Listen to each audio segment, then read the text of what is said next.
can I acknowledge Paul Ralph, the founder of KARI, some 18 years ago.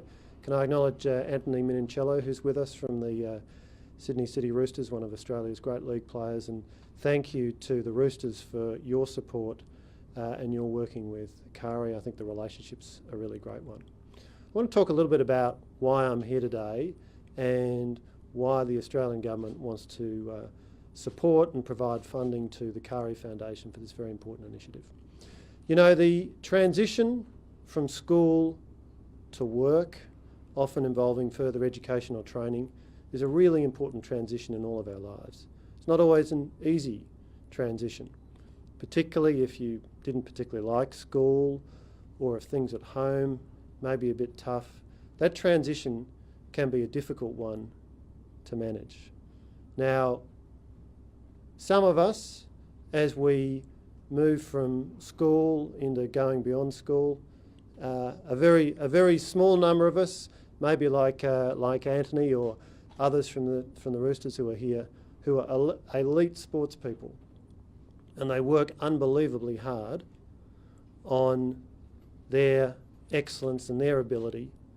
And for them, for that small group of people, sport is not only something they enjoy, but it actually becomes a mode of employment, a way of, it becomes their job as well as their passion. But for the great majority of us, that's something that's never going to happen. And for most of us, that transition from school to work is something that's so important, and it's so important, therefore, that as a government, as a community, we're supporting people in making that transition so that that transition can be as successful as it possibly can be, so that individuals can have the success and the feeling of accomplishment that comes from having a job, contributing to our community, working, providing for yourself, providing for your family. These are all the reasons why work is so important. These are all the reasons why making that transition from school into work, often through further education or training, is such an important transition to make. Now, when we look at the experience that young people, young Indigenous Australians have in making that transition, let's first of all emphasise that there are so many success stories. There are so many young Indigenous Australians who are leaving school, going into training, going to university, going into work, and doing that very, very successfully. But at the same time, if we look at the statistics, for example, some figures from Mission Australia, a 2017 survey, showed that the percentage of young people aged 15 to 19 from an Indigenous background who were looking for work but were not in work was well over 40%, around 10 percentage points or more higher than young people not of an Indigenous background. So it's important, therefore, that we're focusing our efforts on everybody who's transitioning from school to work, but a particular focus on those who may need a little bit more support because of what it can mean for them in their lives and what it can mean for all of us in our community when we have everybody's talents being drawn on. And that brings me to something called Try, Test, Learn. Now, what is that impressive piece of Canberra jargon? Try, Test, Learn is a $96 million overall program where we're looking for different and better ways to deploy the enormous amounts of money that gets spent every year on supporting Australians who are not in the workforce.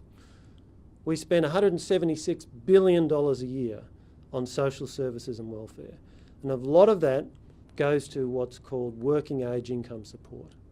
What we want to do is get more people working. We want to get people off welfare into work. The best form of welfare is a job. The best form of welfare is a job, and we want to find better ways where there are groups who may be struggling to get into work to help people make that transition. Now, this is where Lead with Culture comes in, and it's so exciting that I can announce today that our Liberal National Government is committing $1.83 million to the Lead with Culture program being delivered by the KARI Foundation.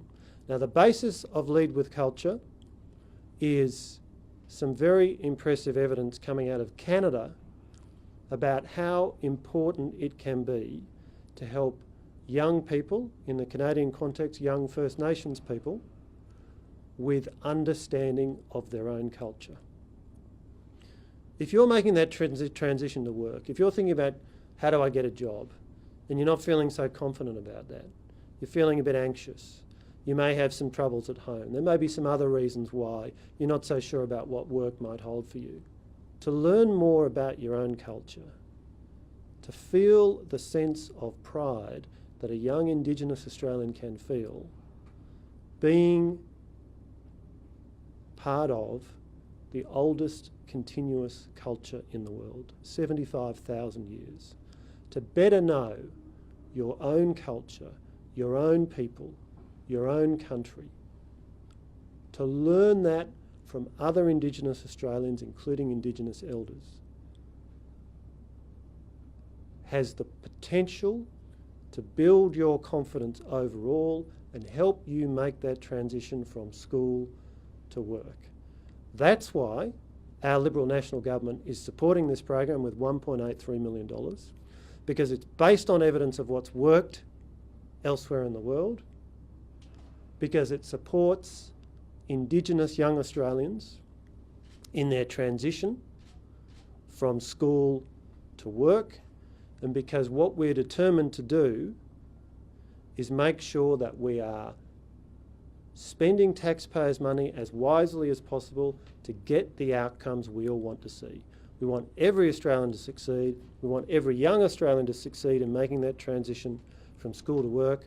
And we want Indigenous Australians, young Indigenous Australians, to feel the pride they should rightly feel in their culture, and to help that pride and that sense of self-confidence improve their prospects of getting into work. So I'm very excited to be here at the KARI Foundation today. What I've heard, what I've learned about this program is very, very encouraging.